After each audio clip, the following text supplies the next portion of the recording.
첫 번째 이야기, 따뜻한 밥 한 그릇의 시작. 천백자 불량. 경상남도의 한 작은 시골 마을. 넓게 펼쳐진 논밭 사이로 조용히 흐르는 개울과 오래된 기와집 몇 채가 어깨를 나란히 하고 있었다. 그 마을 한켠에는 70을 넘긴 남자, 김병수 씨가 살고 있었다. 병수 씨는 동네에서도 손꼽히는 성실한 인물로 한평생 농사와 막일로 가족을 먹여 살린 소박한 가장이었다. 그의 곁에는 아들 하나뿐이었다. 김도윤. 병수 씨는 도윤이 어린 시절 아내를 병으로 잃은 뒤 혼자서 아이를 키워왔다. 가난했지만 부족함을 탓한 적은 없었다.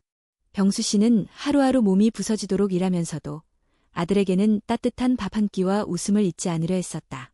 도윤은 그런 아버지의 사랑 속에서 반듯하게 자라났다. 학교를 마친 뒤 그는 인근 공장에서 일하며 조금씩 생활을 꾸려나갔다. 그리고 어느 날 운명처럼 그녀를 만났다. 이름은 미나. 부모 없이 할머니 손에서 자란 여자였다. 밝고 부지런하며 마을 장터에서 채소를 팔며 근근히 살아가는 중이었다. 처음 만난 날은 비가 내리던 날 오후. 미나가 무거운 짐을 들고 비탈길을 오르다 넘어진 걸 도윤이 우연히 도와주게 되었고 그 순간부터 두 사람은 조금씩 서로의 삶에 물들어가기 시작했다. 가난했고 가진 건 많지 않았지만 두 사람은 진심으로 사랑했고 마침내 결혼을 결심했다. 병수 씨는 아들의 선택을 존중하며 기꺼이 축복했다. 작은 마당에 가족과 이웃만 모여 간소한 혼례를 올린 그날, 병수 씨는 눈시울을 붉히며 말했다. 내 아들, 내 며느리. 가진 건 없지만 서로 아끼고 지켜주면 그걸로 족하다. 새 식구가 된 미나는 병수 씨를 친아버지처럼 모셨고 병수 씨 역시 미나를 친딸처럼 아꼈다. 세 사람의 삶은 소박했지만 따뜻했다. 매일 아침 세 사람은 함께 아침을 먹고 저녁이면 된장국 냄새가 퍼지는 부엌에서 서로의 하루를 이야기했다. 그러나 행복한 나날은 오래가지 못했다. 결혼한 지 2년이 지나도록 미나의 배에 아무 소식이 없었다. 병수 씨는 처음엔 괜찮다고 자식이 다가오지 않는 건 하늘의 뜻이라며 웃어넘겼지만 마을 사람들의 수군거림은 점점 잔인해져 갔다. 혹시 며느리가 아이를 못 가지는 거 아냐? 김씨네 집안대가 끊기는 거 아냐? 따위의 말들이 바람을 타고 병수 씨의 귀에 스며들었다. 미나는 점점 말수가 줄어들었고 밤마다 몰래 울곤 했다. 도윤은 늘 그녀의 옆에서 괜찮아. 우리만 행복하면 되라며 토닥였지만 미나의 마음속 죄책감은 지워지지 않았다. 병수 씨도 속으로는 괴로웠다. 마음으로는 미나를 이해하면서도 어쩔 수 없이 전통과 기대에 짓눌리고 있었다. 그리고 어느 날 그는 아들에게 조심스럽게 말했다. 도윤아, 혹시 다른 방법으로라도 아이를 가질 수 있는 길을 생각해 본 적 있니? 도윤은 놀라며 대답했다. 아버지, 저는 미나 없이 아이를 생각할 수 없어요. 그런 말 하지 마세요. 그 대화는 미나의 마음을 산산이 부수었다. 몰래 들은 그녀는 그날 밤 짐을 싸려 했지만 도윤이 그녀를 껴안으며 막았다. 절대 널 놓치지 않을 거야. 우리는 함께 이겨낼 수 있어.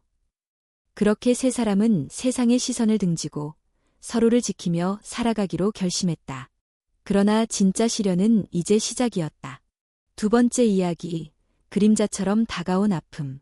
미나와 도윤, 그리고 병수 씨는 서로의 온기를 품으며 힘겨운 날들을 견뎌냈다. 외풍은 거셌지만 그들의 마음속 작은 등불은 꺼지지 않았다. 하지만 운명은 그들에게 다시 한번 가혹한 시련을 던져주었다. 겨울이 다가오던 어느 날 새벽, 도윤은 갑작스러운 기침과 흉통으로 눈을 떴다. 처음엔 단순한 감기려니 생각하고 대수롭지 않게 넘겼지만 시간이 갈수록 기침은 잦아지고 몸은 점점 야위어갔다. 밤마다 숨이 가빠지고 침대맡엔 진득한 핏물이 묻은 휴지가 쌓여갔다. 병수 씨와 미나는 도윤을 병원으로 데려갔다. 병원 대기실에서의 시간은 너무나도 길고 무거웠다. 진료실에서 나온 의사는 차분하지만 침울한 목소리로 말했다. 김도윤 씨는 폐암 말기입니다. 이미 전이가 시작되었고 남은 시간은 그리 많지 않습니다. 치료는 힘들겠지만 통증을 줄이고 삶의 질을 유지하는 방향으로 가야 합니다. 순간 공기가 얼어붙은 듯했다. 미나는 주저앉아 울부짖었고 병수 씨는 손을 부들부들 떨며 의사의 말을 다시 확인했다. 선생님, 아직 젊은데요. 혹시 잘못된 건 아닙니까? 다시 한번 검사해 주실 수 없습니까? 의사는 안타까운 눈빛으로 고개를 저었다. 현실은 바꿀 수 없었다. 집으로 돌아온 도윤은 의외로 담담했다. 아버지, 민하, 나 괜찮아. 무서운 건 병이 아니야. 내가 남기고 갈 사람들을 생각하면 그게 더 두려워. 그날 이후 그는 매일같이 민하와 함께 아침해를 보며 시간을 보냈다. 걷는 것조차 힘들어졌지만 그는 끝까지 미소를 잃지 않으려 했었다. 병수 씨는 농사를 모두 그만두고 오직 도윤과 민하 곁을 지키며 지냈다. 그는 새벽마다 죽을 쓰고 낮에는 약을 챙기며 두 사람을 돌보았다. 시간은 너무도 빨리 흐르고 도윤의 몸은 점점 더 쇠약해져 갔다. 마지막 날이 가까워지고 있다는 걸 모두가 느꼈다. 어느 밤 침대에 누워있던 도윤은 민하의 손을 꼭 잡고 말했다. 민하야, 미안해. 나 약속 지키지 못해서 널 평생 지켜주겠다고 했는데. 민하는 눈물범벅이 된 얼굴로 그의 얼굴을 감싸며 말했다. 아냐, 넌 나한테 가장 따뜻한 하루하루를 줬어. 그걸로 충분해. 그리고 도윤은 조용히 눈을 감았다. 그 순간 시간도 숨을 멈춘 듯 조용했고 병수 씨는 멍하니 아들의 얼굴을 바라보며 한마디도 하지 못했다. 오직 눈물만이 그의 깊게 팬 주름 사이를 따라 흘러내렸다. 도윤의 장례는 마을의 몇몇 이웃만 조용히 지켜보는 가운데 치러졌다.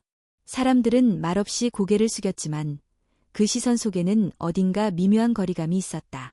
마치 이제 남겨진 사람들만의 삶이 불편한 이야기라도 되는 듯. 장례 후 민하는 말이 줄었고 거의 식사도 하지 않았다. 하루 종일 창가에 앉아 창밖을 멍하니 바라보며 눈물이 고인 눈으로 허공을 응시하곤 했다. 병수 씨는 그녀가 조금이라도 먹게 하려고 매일 정성껏 국을 끓이고 죽을 쑤었지만 대부분의 날 민하는 숟가락조차 들지 않았다. 민하야, 넌 아직 젊고 살아야 해. 도윤이도 그걸 바랄 거야. 병수 씨는 그녀 앞에서 애써 밝게 말했지만 속으로는 함께 무너져가고 있었다. 시간이 흐를수록 마을 사람들의 시선은 더 이상 안쓰러움이 아니었다. 한 명은 속삭였고 또 다른 이는 쑥덕였다. 도윤이 죽고도 김노인네가 며느리랑 같이 사는 게 좀 그렇지 않아? 그 나이에 둘이 같이 있는 게 말이 돼? 그러한 말들은 점차 소문이 되었고 소문은 독처럼 퍼졌다. 병수 씨는 처음엔 아무렇지 않은 척했지만 이웃들의 차가운 시선을 피할 수는 없었다. 어느 날 장터에서 물건을 사던 미나가 누군가의 노골적인 말을 들었다. 저 여자는 아직도 거기서 사네. 어르신이랑 같이 사는 게 도대체 무슨 사이람? 그녀는 아무 말 없이 뒤돌아 집으로 향했다. 그날 밤 그녀는 식사를 거부하며 침대에 누워 병수 씨에게 조용히 말했다. 이제 저희 이 마을을 떠나야 하지 않을까요? 병수 씨는 조용히 눈을 감았다. 그는 알고 있었다. 더 머무는 것은 서로에게 독이 된다는 것을. 그래, 떠나자. 우릴 모르는 곳으로, 다시 시작할 수 있는 곳으로 가자. 이튿날 새벽, 그는 낡은 손수레를 꺼내들고 그 위에 미나를 조심스레 태웠다. 그리고 둘은 아무 말 없이 마을을 떠났다. 한때 추억이 가득하던 고향이었지만 이제 그곳은 상처만이 남은 곳이었다. 그들이 떠나는 길에 아무도 배웅하지 않았다. 오직 싸늘한 바람만이 그들의 등을 밀어줄 뿐이었다. 성주는 병원에서 돌아온 후에도 매일같이 자신을 다그쳤다. 그토록 지키고 싶었던 은하가 이제는 자신 때문에 점점 말라가고 있었다. 아버지 영철은 그런 성준을 아무 말 없이 지켜보았다. 늙은 손으로 죽을 끓이고 은하의 몸을 닦아주며 하루하루를 버텼다. 자네가 없어도 이 아이는 살아야 한다. 라고 스스로 되뇌이며 그는 손녀처럼 여겨지는 며느리 은하에게 정성을 다했다. 처음에는 은하가 부끄러워하며 혼자 씻으려 애썼지만 시간이 지나며 점점 손의 힘도 다리의 감각도 사라져갔다. 어느 날 아침 그녀는 결국 침대에서 몸을 일으키지 못했다. 아버님, 오늘은 일어날 수가 없어요. 영철은 조용히 고개를 끄덕이며 그녀를 침대에서 들어올려 휠체어에 앉혔다. 그리고 마당으로 나와 따뜻한 햇볕 아래로 데려갔다. 은하는 흐린 눈빛으로 하늘을 바라보며 속삭였다. 예전에 성준 오빠랑 저기서 나무 그늘에 앉아 이야기 나누던 기억이 나요. 영철은 말없이 그녀 옆에 앉아 오래된 이야기를 꺼냈다. 성준이 어릴 적엔 항상 나한테 등을 맡기고 잠을 자곤 했지. 무서운 꿈을 꿨다고 하면 품에 안겨서 울던 아이였어. 은하는 그 이야기를 들으며 조용히 눈물을 흘렸다.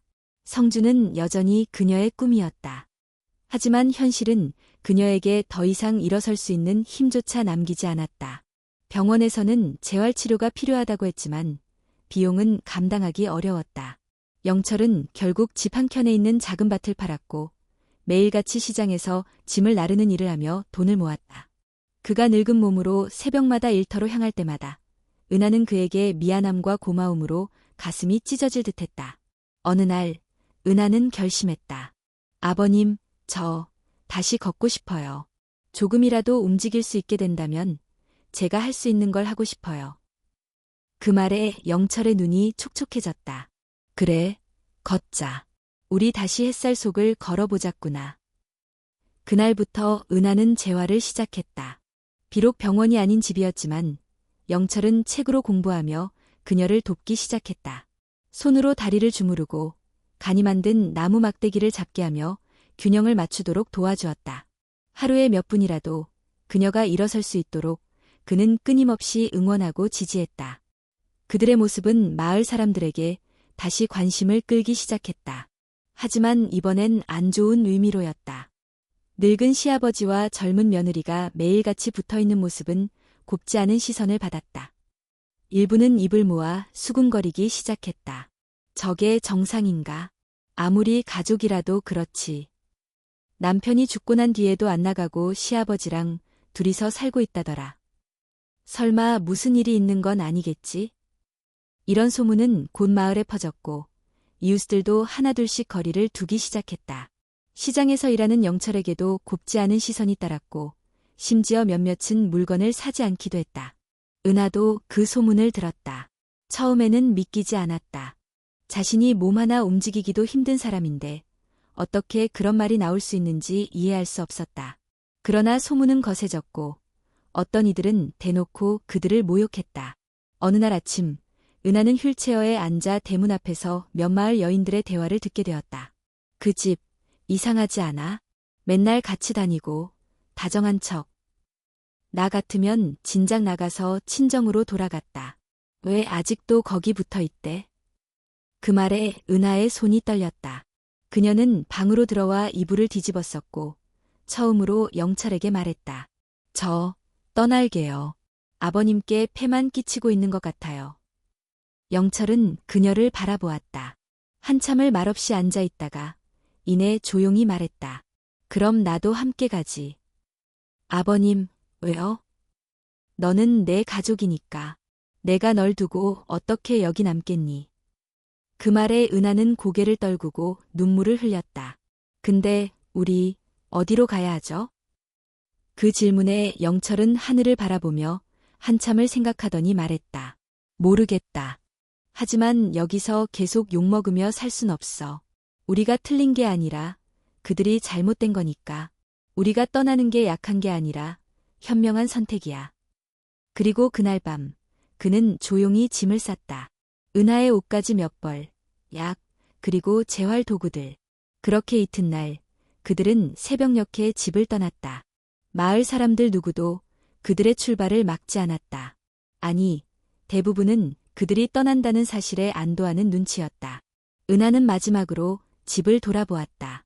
그 집엔 성준과의 추억이 담겨 있었고 모든 아픔과 희망이 남아 있었지만 이제는 그 어떤 온기도 느껴지지 않았다. 그녀는 눈을 감고 속삭였다.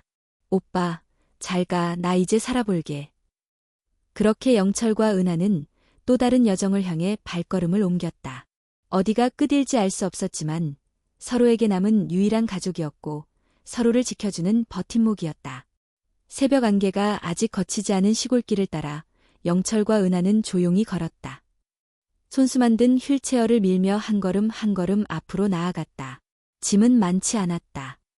그들의 삶도 이제는 더 이상 무거운 짐을 지고 갈 수 없는 무게였기 때문이다. 그저 살아남기 위해 필요한 것들만 챙겼다. 그들이 향한 곳은 먼 도시 외곽의 작은 마을이었다. 예전에 영철의 먼 친척이 살던 곳으로 지금은 버려진 빈집 하나가 있다고 들은 적이 있었다. 그 집이 아직 남아있다면 잠시나마 몸을 누일 수 있으리라는 희망 하나로 길을 떠난 것이었다. 하루 종일 길을 걸은 끝에 해질 무렵 그 집에 도착했다. 벽이 갈라지고 지붕에 구멍이 나 있었지만 비를 피하고 쉴 수 있는 공간은 있었다.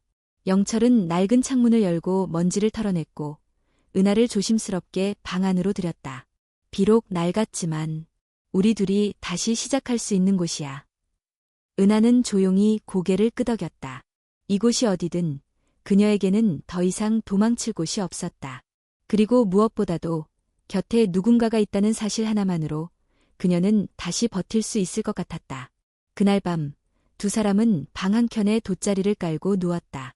은하는 오랜만에 느껴보는 외부 공기의 냄새, 바람의 소리, 그리고 어둠 속에서 들리는 벌레 소리들에 귀를 기울이며 눈을 감았다. 어쩌면 이 낯선 공간이 그녀에게 새로운 삶의 문이 될 수도 있다는 희망이 살짝 피어났다. 다음 날부터 영철은 다시 일을 찾기 시작했다. 근처 마을로 나가 농장에서 하루품을 팔며 조금씩 돈을 벌었다.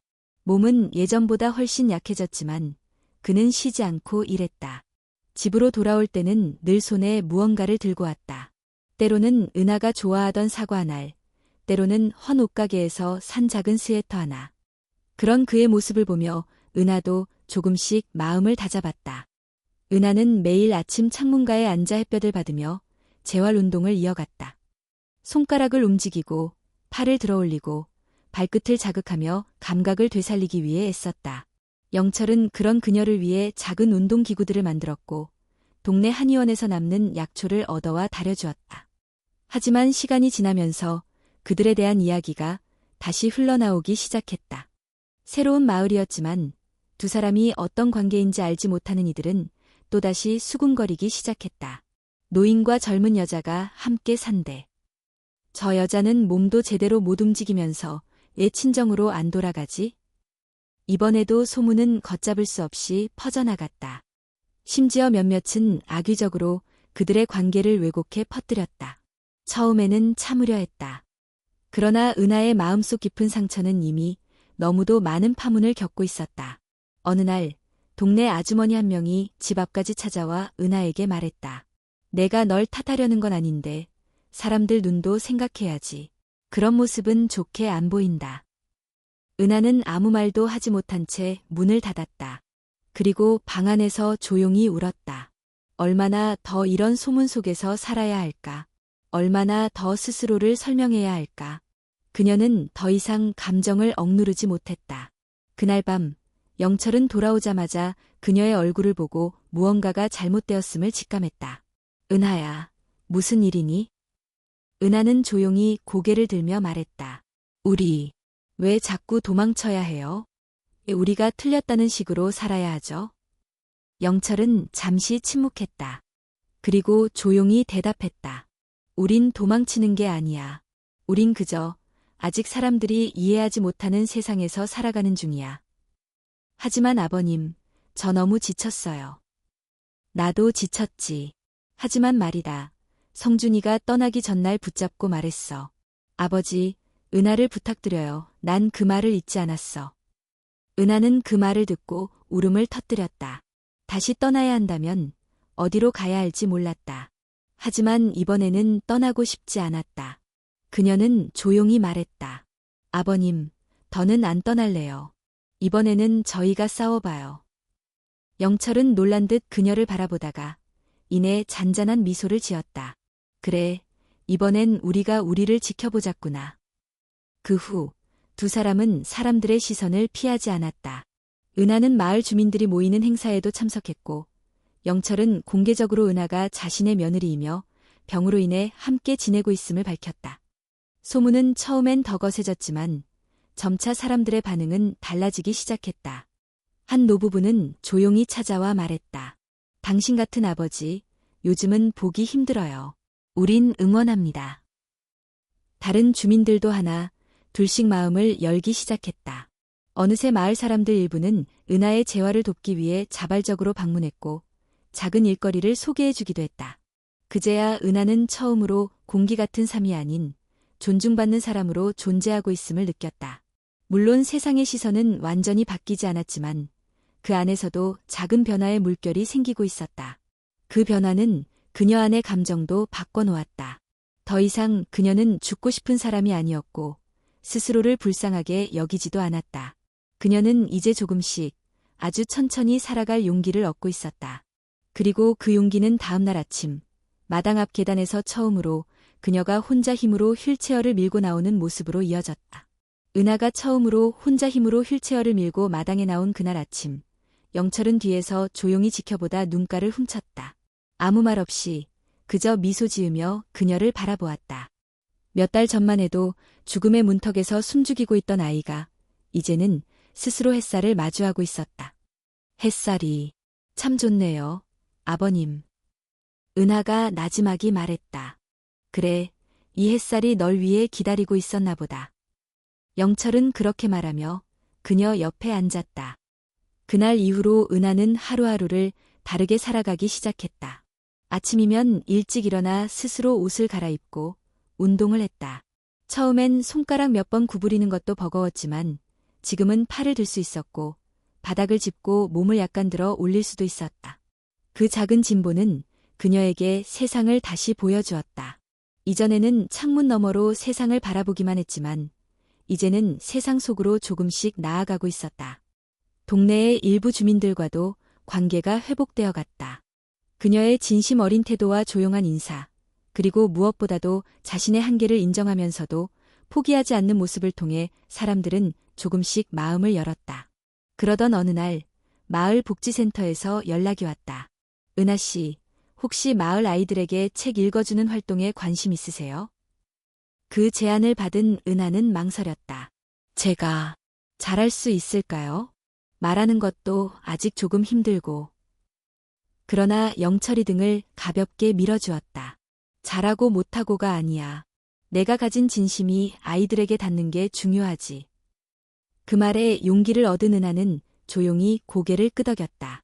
첫날 복지센터의 작은 방에 모인 아이들은 그녀를 신기한 듯 바라보았다.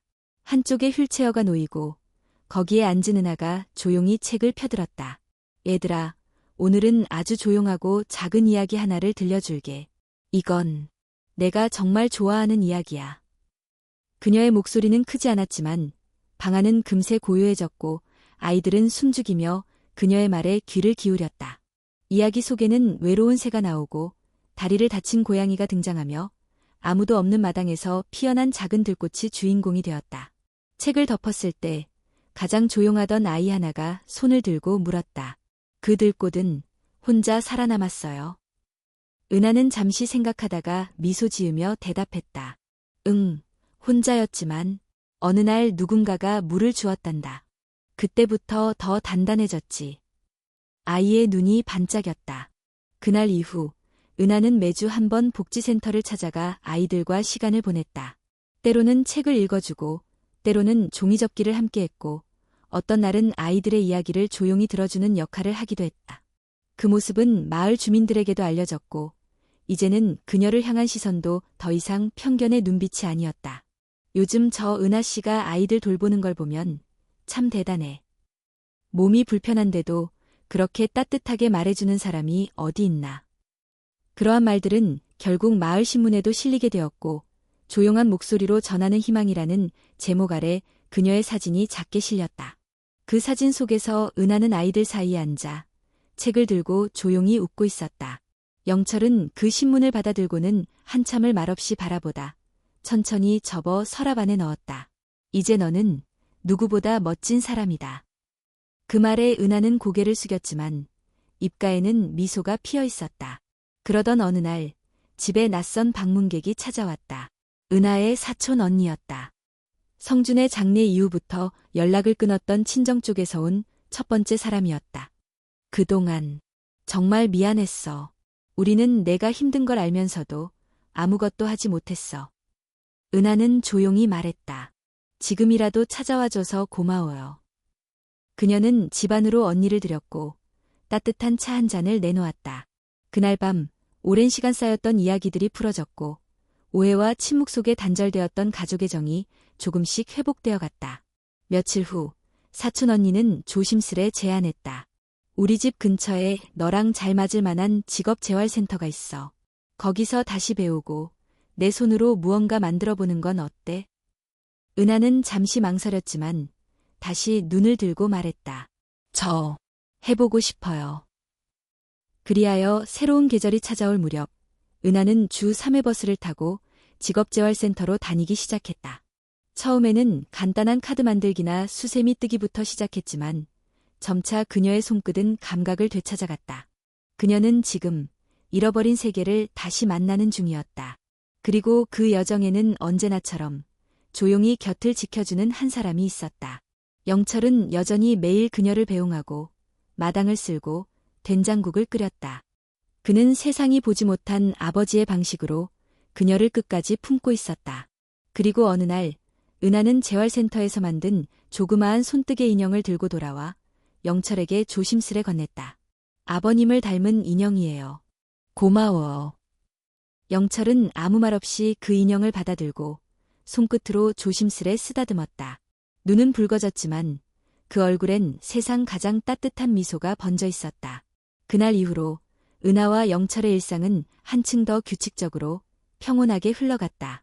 은하는 일주일에 3번 재활센터를 다니며 손으로 무언가를 만드는 기쁨을 배웠고 나머지 날에는 마을 복지센터에서 아이들과 시간을 보냈다. 그녀는 비로소 누군가를 돌보는 사람이자 다시 누군가로부터 기대받는 사람이 되었다. 어느 날 아침 센터 담당자가 은하에게 조심스레 말을 건넸다. 은하 씨, 이번 마을 축제에서 공예 전시회를 여는데요. 그동안 만든 작품들을 전시해 보시는 건 어때요? 은하는 놀란 표정으로 그를 바라보다가 조심스레 고개를 끄덕였다. 정말 괜찮을까요? 제가 만든 것들이 아직은 부족한데. 은하 씨 손으로 만든 것들이잖아요. 그 손끝에서 나온 이야기들이 사람들에게 닿을 거예요. 그 말에 은하는 마음을 다잡고 집으로 돌아와 영철에게 말했다. 아버님, 제 작품을 전시하게 됐어요. 그래, 잘 됐구나. 이번엔 내 손으로 이 마을을 밝혀줄 차례네.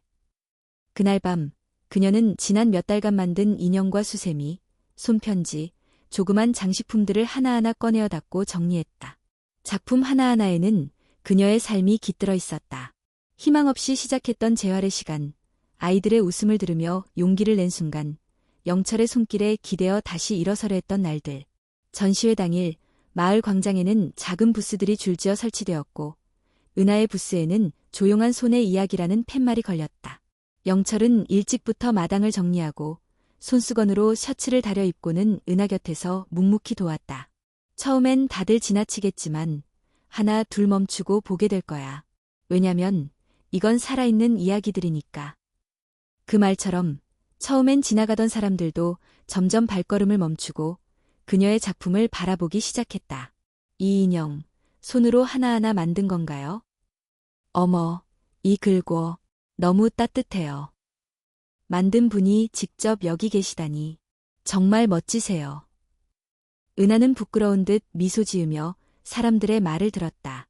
그들의 따뜻한 눈빛은 더 이상 동정이 아니었고 불편한 시선도 아니었다. 그녀를 바라보는 사람들의 눈 안에는 진심 어린 존중과 감동이 있었다. 축제 말미, 마을 대표가 무대에 올라와 전시 작가들을 소개하며 말했다. 이번 전시회 중 많은 사람들의 발길을 붙잡은 한 부스가 있었습니다. 말없이, 조용하게, 하지만 깊은 이야기로 마음을 움직인 분.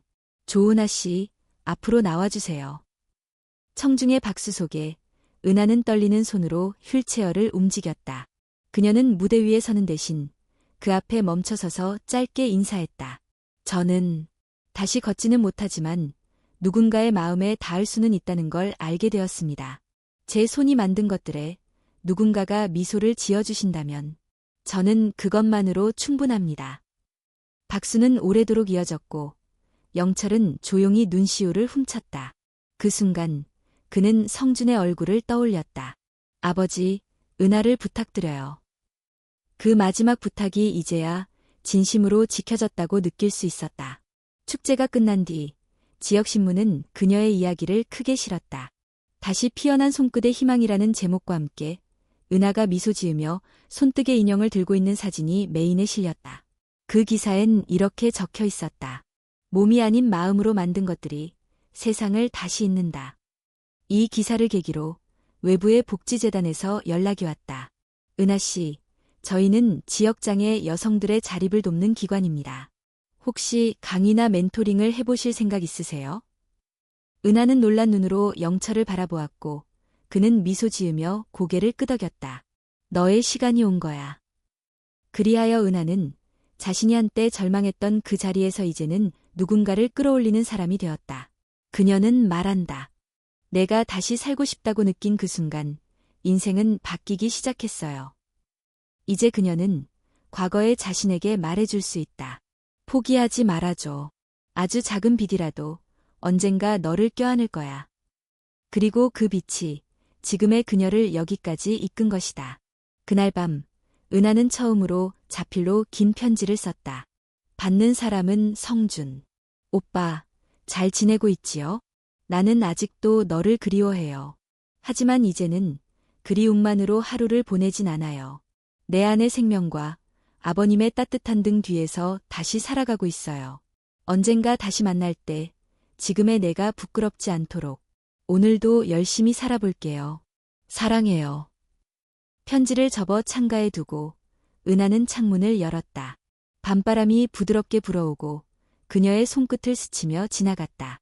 그 바람 속엔 어쩌면 성준의 대답도 함께 있었는지도 모른다. 일상이 조금씩 자리를 잡고 은하의 하루는 이제 타인의 손길 없이도 스스로 채워졌다. 그녀는 여전히 휠체어에 의지했지만 마음만은 누구보다 당당했다. 강의 요청은 점점 늘어났고 재단의 초청으로 인근 시에서 열리는 토크 콘서트에까지 참여하게 되었다. 무대 위에 선 은하는 천천히 입을 열었다. 저는 아주 오랫동안 제 존재가 짐이라고 생각했습니다. 움직일 수 없고 누구에게도 도움이 되지 못한다고 느꼈던 그 시절엔 숨 쉬는 것조차 죄스러웠어요. 그런데 어느 날 누군가 제게 말해줬어요.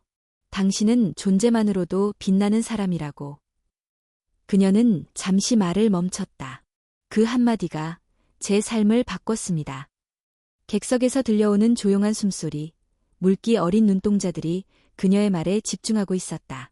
누군가를 돕는 건 거창한 일이 아니에요. 따뜻한 말 한마디, 곁에 있어주는 침묵, 그리고 포기하지 않겠다는 눈빛. 저는 그 힘으로 여기까지 왔고 지금은 저 역시 누군가에게 그 힘이 되고 싶습니다.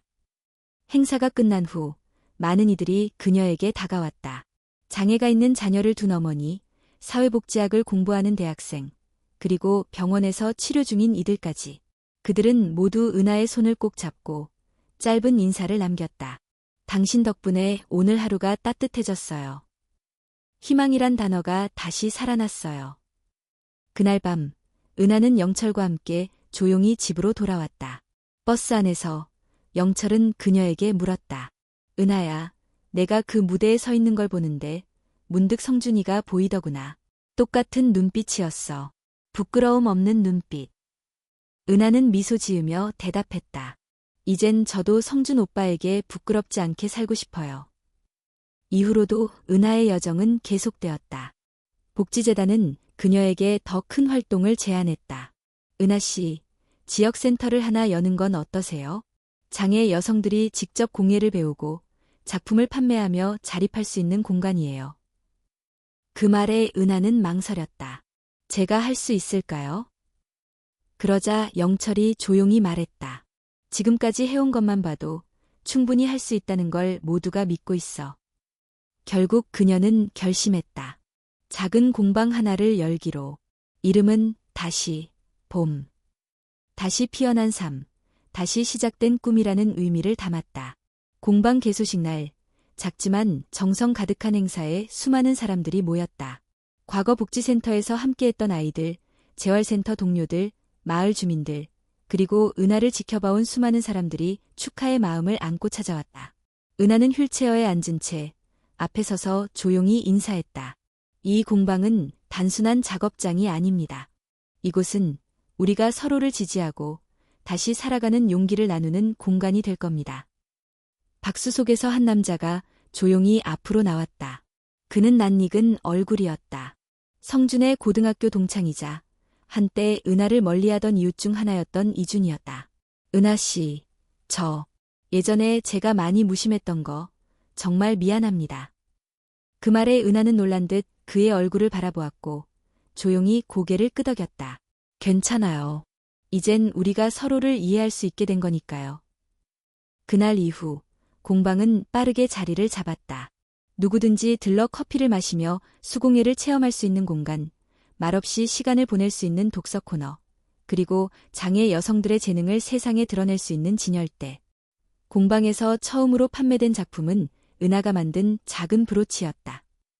꽃 모양을 닮은 그 작품에는 내 안의 봄이라는 문구가 새겨져 있었다. 영철은 그 브로치를 직접 구입했다. 그리고 자신이 늘 입던 낡은 조끼에 가슴팍에 달았다. 이건 내 자랑이야. 공방의 일상은 단순했지만 매 순간이 의미 있었다. 어떤 날은 손님이 없었고 어떤 날은 제품이 팔리지 않았다. 그러나 은하는 그럴수록 더욱 단단해졌다. 이 공간에 와서 마음이 편해졌어요. 여기만 오면 괜히 울고 싶어져요. 좋은 의미로요. 그런 말들이 은하에게 하루하루를 살아갈 힘이 되어주었다. 한 달 후, 은하는 새로운 활동을 시작했다. 주 1회, 인근 고등학교에서 마음으로 만드는 공예라는 수업을 진행하게 된 것이다. 처음엔 아이들이 낯설어했지만 은하의 진심은 그들의 마음을 천천히 녹였다. 세상에서 가장 단단한 건 뭘까요? 그녀의 질문에 한 학생이 대답했다. 도료? 은하는 고개를 저었다. 아니에요. 상처를 이겨낸 마음이에요. 그 마음으로 만든 건 절대 부서지지 않거든요. 그 말에 교실은 고요해졌다. 그날 이후 아이들은 그녀를 은하쌤이라 부르며 따르기 시작했다. 공방, 학교, 강의, 그리고 집. 모든 것이 바쁘게 돌아갔지만 그녀의 마음은 어느 때보다 평온했다. 그리고 그 중심엔 늘 조용히 묵묵히 곁을 지켜주는 한 사람이 있었다. 영철은 여전히 매일 새벽 일찍 일어나 된장국을 끓이고 마당을 쓸었다. 공방 문을 열기 전 언제나 말하곤 했다. 오늘도 너는 참 잘하고 있다. 은하는 그 말이 하루 중 가장 따뜻한 햇살 같다고 생각했다. 말수가 줄어든 아버지지만 그의 모든 말은 여전히 마음 깊이 남았다. 그리고 어느 날 은하는 조용히 다이어리를 꺼내 적었다. 나는 지금 가장 나다운 삶을 살고 있다. 다시 걷지 못해도 나는 매일 앞으로 나아간다. 내 삶의 계절은 이제 봄이다. 공방 다시 봄이 문을 연 지도 어느덧 6개월이 지났다. 매일 찾아오는 손님은 많지 않았지만 은하에게 그 시간은 무엇보다 소중하고 귀했다. 여전히 손끝으로 만들어내는 작은 작품 하나하나에 마음을 담고 누군가에게 따뜻함을 전한다는 사실이 그녀를 단단하게 만들어주었다. 어느 날 오후 공방 문이 조용히 열렸다. 고요한 바람을 타고 들어온 그 사람은 다소 낯선 중년 여성이었다. 깔끔한 정장 차림에 단정한 단발머리. 눈빛은 어디서 본 듯 익숙했고 조심스레 말을 걸었다. 여기가 조은하 씨의 공방인가요? 은하는 고개를 끄덕이며 대답했다. 네, 제가 조은하입니다. 어서 오세요. 그 여인은 자신을 소개했다. 이름은 박민정. 지역 라디오 방송국에서 일하는 작가라고 했다. 그녀는 몇 달 전 우연히 지역신문에서 은하의 이야기를 읽고 마음 깊이 감동을 받았다고 했다. 혹시 당신의 이야기를 방송으로 나눌 수 있을까요? 요즘처럼 지친 사람들에게 아주 조용하고 따뜻한 이야기가 꼭 필요하거든요. 은하는 잠시 망설였다. 자신의 삶이 그렇게 누군가에게 의미가 될 수 있을까? 아직도 믿기 어려웠다. 하지만 곁에 있던 영철이 부드럽게 말했다. 은하야, 이젠 내 이야기가 누군가의 시작이 될 수도 있어. 그 말에 은하는 천천히 고개를 끄덕였다. 며칠 후, 은하는 방송국 스튜디오를 방문했다. 생애 처음 밟아보는 공간이었고 마이크 앞에 앉는 것도 처음이었다. PD는 걱정 말라며 녹음은 편안하게 진행된다고 말했다. 마치 일기 쓰듯 천천히 이야기해주세요. 녹음은 오후 내내 이어졌다. 은하는 자신의 과거, 성준과의 추억, 그의 죽음, 깊은 우울과 단절, 그리고 영철과 함께 다시 살아온 이야기까지 조용히 풀어냈다. 중간중간 목이 메었고 잠시 말을 멈추기도 했지만 그녀의 목소리는 점점 더 진심을 담아갔다. 지금 이 순간에도 누군가는 깊은 어둠 속에 있을지 몰라요. 제가 그랬듯이요. 하지만 그 어둠은 결코 끝이 아니에요. 아주 작고 연약한 불빛 하나가 언젠가는 길을 비춰주기도 하거든요. 녹음이 끝나고 방송은 일요일 아침 사람을 잇는 목소리라는 프로그램을 통해 전파를 탔다. 예상외로 청취자들의 반응은 뜨거웠다. 방송국에는 수많은 메일과 편지가 도착했고 대부분은 이렇게 적혀 있었다. 조은하 씨의 목소리에 울었습니다. 저도 지금 휠체어에 의지하고 있어요. 그분처럼 살아보고 싶습니다. 제 삶도 다시 시작하고 싶어졌어요. 그 편지들을 하나씩 받아든 은하는 조용히 눈시울을 붉혔다. 그녀는 이제 누군가에게 위로가 되는 사람이 되어 있었다. 말없이 견뎌왔던 시간들이 모두 의미 있는 것이 되었음을 느꼈다. 며칠 후, 한 고등학교에서 강연 요청이 들어왔다. 방송을 들은 선생님이 연락을 준 것이었다. 학생들에게 꼭 들려주고 싶은 삶의 이야기예요. 꼭 부탁드립니다. 그렇게 은하는 다시 마이크가 아닌 교단 위에 섰다. 강당에는 300명이 넘는 학생들이 앉아 있었다. 은하는 휠체어를 밀며 천천히 앞으로 나가 인사를 했다. 여러분 안녕하세요. 저는 오늘 아주 조용한 용기에 대해 이야기하려고 합니다. 그녀는 거창한 말 없이 스스로의 삶을 천천히 들려주었다. 죽음의 문턱에서 다시 삶을 받아들이기까지의 시간, 포기와 재기의 반복, 그리고 지금 이 자리에 서 있기까지. 세상엔 속도가 빠른 사람도 있고 느린 사람도 있어요. 저는 아주 느리게, 아주 조심스럽게 여기까지 왔어요. 하지만 중요한 건 멈추지 않았다는 거예요. 말이 끝나자 강당은 고요에 잠겼다가 박수로 가득 찼다. 일부 학생은 자리에서 일어나 박수를 보냈고 어떤 아이는 눈물을 훔쳤다. 강연이 끝난 뒤 한 여학생이 다가와 말했다. 선생님, 저도 몸이 아파서 학교를 그만둘까 고민 중이었어요. 근데 오늘 선생님 이야기 들으면서 다시 해보고 싶어졌어요. 은하는 조용히 그녀의 손을 잡고 말했다. 너는 이미 충분히 강한 사람이야. 포기하지 않는 순간 너는 앞으로 나아가고 있는 거야. 그날 저녁 집으로 돌아온 은하는 공방에 불을 켜고 책상 앞에 앉았다. 그리고 새로 만들고 싶은 작품의 밑그림을 그리기 시작했다. 그것은 작은 새가 높은 가지 위에서 날갯짓하는 장면이었다. 그녀는 그 새에게 이름을 붙였다. 시작. 이건 내 다음 이야기의 시작이야. 영철은 마루에 앉아 그녀를 바라보다 조용히 말했다. 이제는 너 혼자서도 충분히 날 수 있겠구나. 은하는 고개를 끄덕이며 대답했다. 그래도 아버님, 당신이라는 바람이 없었다면 날 수 없었을 거예요. 그들의 눈빛은 오래도록 이어졌다. 말보다 깊고 더 따뜻한 침묵 속에서 새가 날갯짓을 시작한 그림은 어느새 공방 한가운데 벽에 걸려 있었다. 은하의 새로운 상징이자 새로운 도약의 선언이었다. 매일 아침 공방 문을 열 때면 그녀는 가장 먼저 그 그림을 바라보며 속삭였다. 오늘도 날자. 공방 다시, 봄은 이제 단순한 작업 공간을 넘어 사람들의 마음이 모이는 장소가 되었다. 동네 주민들뿐 아니라 멀리서 일부러 찾아오는 이들도 생겼다.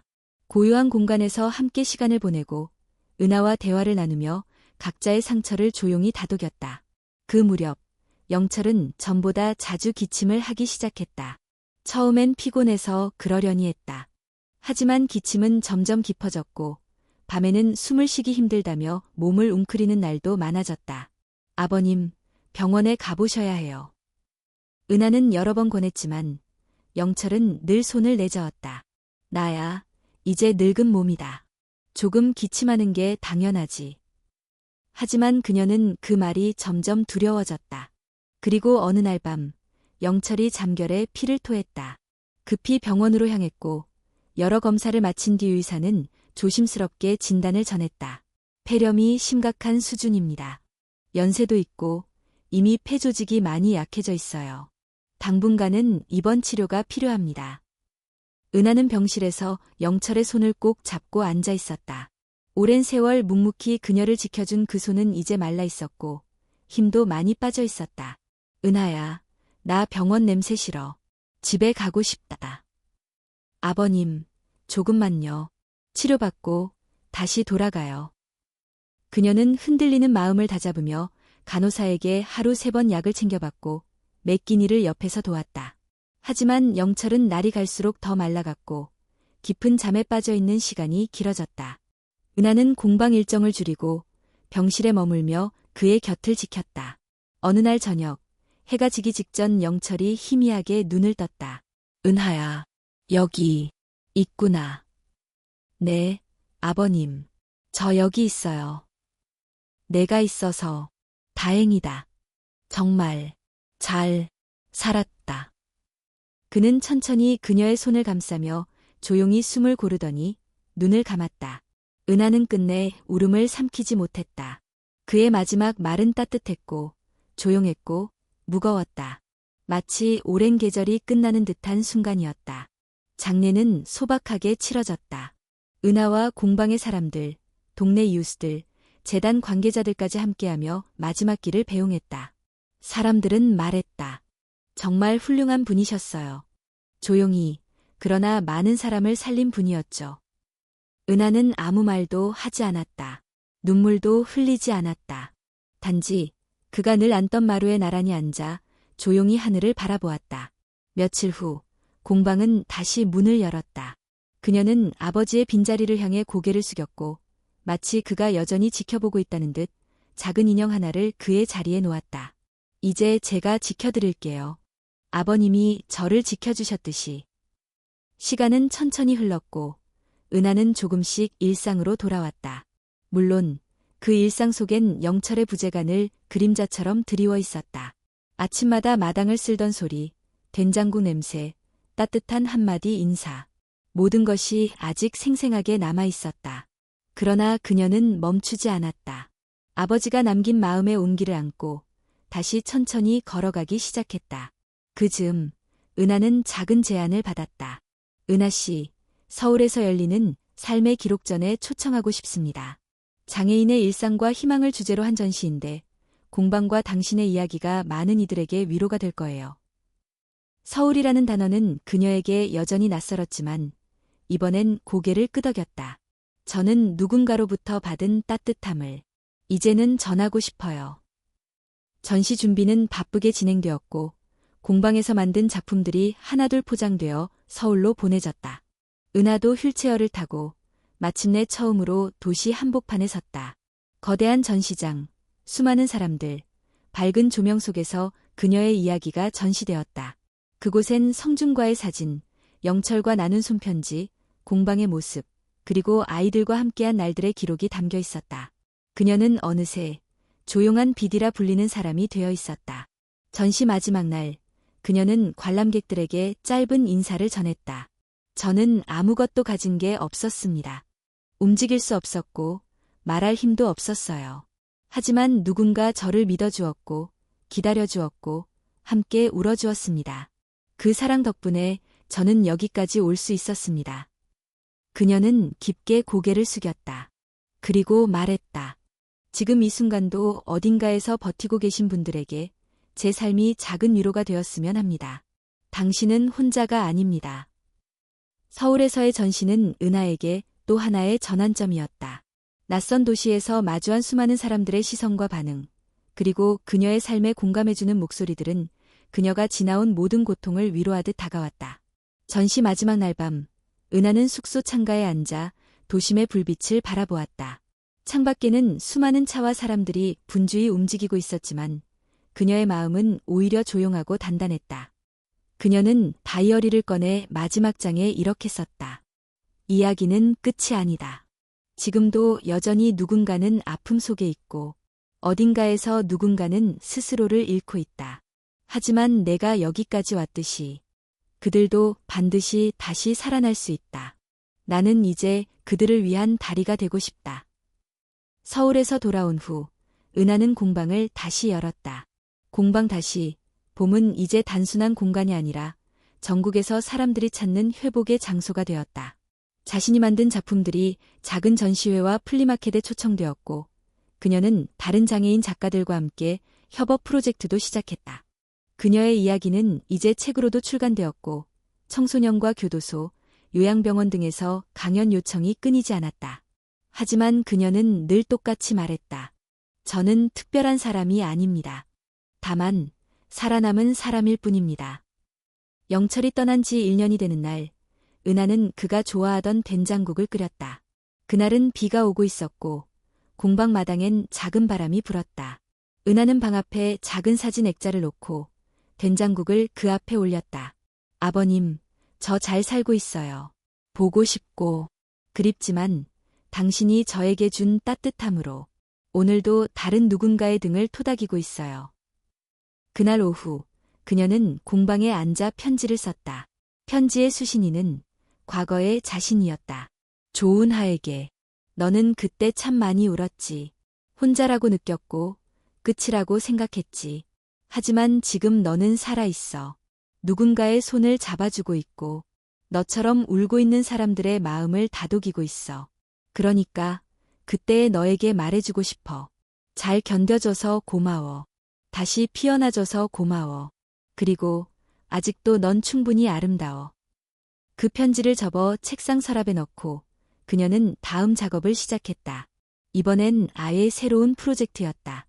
몸이 불편한 여성들이 스스로 만든 제품을 온라인에서 판매할 수 있도록 지원하고 자신만의 브랜드를 만들 수 있도록 교육하는 프로그램. 그녀는 직접 기획안을 쓰고 지자체와 여러 기관을 찾아다녔다. 더 이상 혼자 울지 않도록, 누군가의 삶도 나처럼 다시 피어나도록. 몇 달 후 그 프로젝트는 현실이 되었고 그녀는 첫 번째 교육 수업에 강사로 섰다. 처음엔 어색해하던 참가자들도 시간이 지나며 하나둘씩 입을 열었다. 처음엔 나 같은 사람이 뭘 할 수 있을까 싶었어요. 근데 조 선생님을 보니 조금은 가능할지도 모르겠다는 생각이 들어요. 그녀는 조용히 웃으며 대답했다. 가능하지요. 이미 당신은 여기까지 왔잖아요. 그리고 마지막 수업날 참가자들은 서로의 손을 맞잡고 이렇게 말했다. 이곳은 단순한 교육장이 아니라 두 번째 생명이 시작된 곳이에요. 공방의 이름도 그 즈음 새로이 바뀌었다. 다시, 봄에서 다시, 삶으로. 이름이 바뀌었다고 해도 그 안에 담긴 의미는 여전히 같았다.